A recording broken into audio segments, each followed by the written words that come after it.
the SEMA one. Yeah.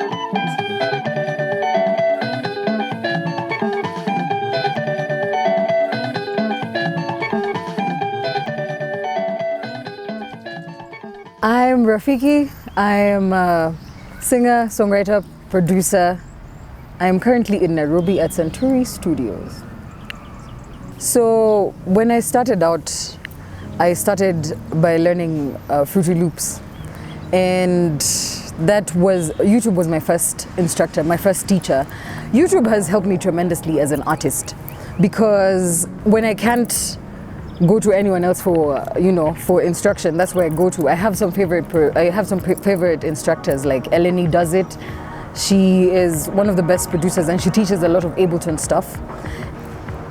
When I get new gear, well, first I gawk and then I gag, and then I'm speechless and fascinated, and then I play around with all the buttons and the colors and the lights. I get fascinated like a child, and then I get into the serious stuff.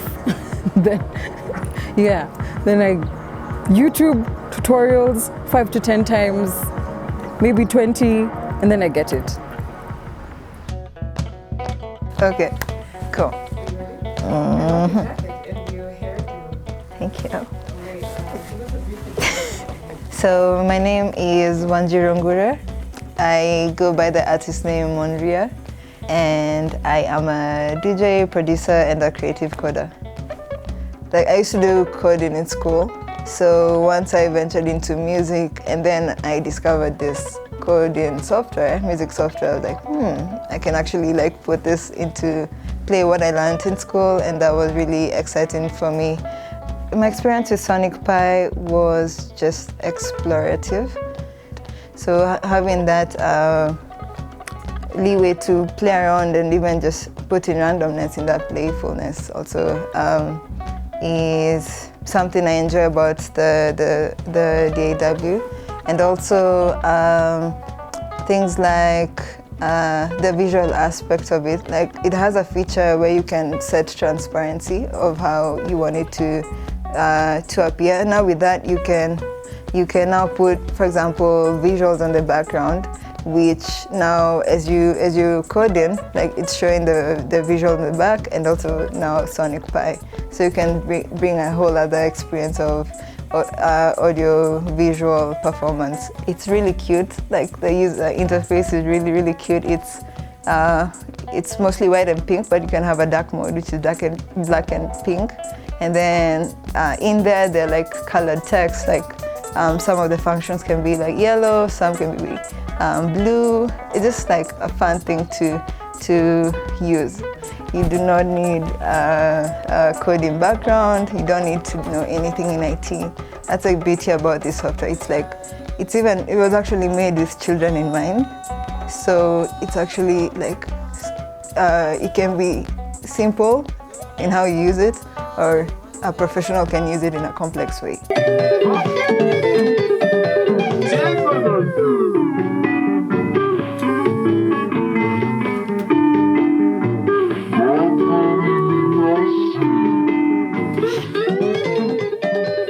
Hello guys, my name is Dillie. I'm a music producer, composer, songwriter. Welcome to House of Dillie Studios. That's where we be doing our thing. Karibuni sana. I think I consider myself a musician, because I don't know, I was an artist first before I became a producer. So there is still that part of me that is an artist, that helps artists when they're recording, and it also helps me a lot when I'm putting together my music. So I'm more of a musician than just a beat maker. My preferable DAW would be Logic at the moment. That's what I've been using for quite a long time, I think from 2008. So I like it because it's more flexible in terms of me being able to do vocals and make beats at the same time in one software. I use a lot of samples because samples come in many ways. On my DAW, there is the sound, there is actual songs that exist, and then there is just tiny bits of sound, like a kick, a snare that I could get from somewhere else. that did not come with the DAW. So I try and source some sounds from outside. Could be an existing song, could just be a folder that I went and bought somewhere that had pre-existing sounds that I come and maybe now twist and resample and just give it my own thing. When it comes to the cog, I'm using a cog here. It's a T3. I mainly use it to trigger sounds that are on Logic. Though it does have its own sounds that I might go into sometimes and just like directly record, maybe some guitar that sounds real. But I also use it a lot to trigger now the samples that I load onto Logic on the EX sampler. Kind of like you would have a drum pad, but then now I'm using keyboard.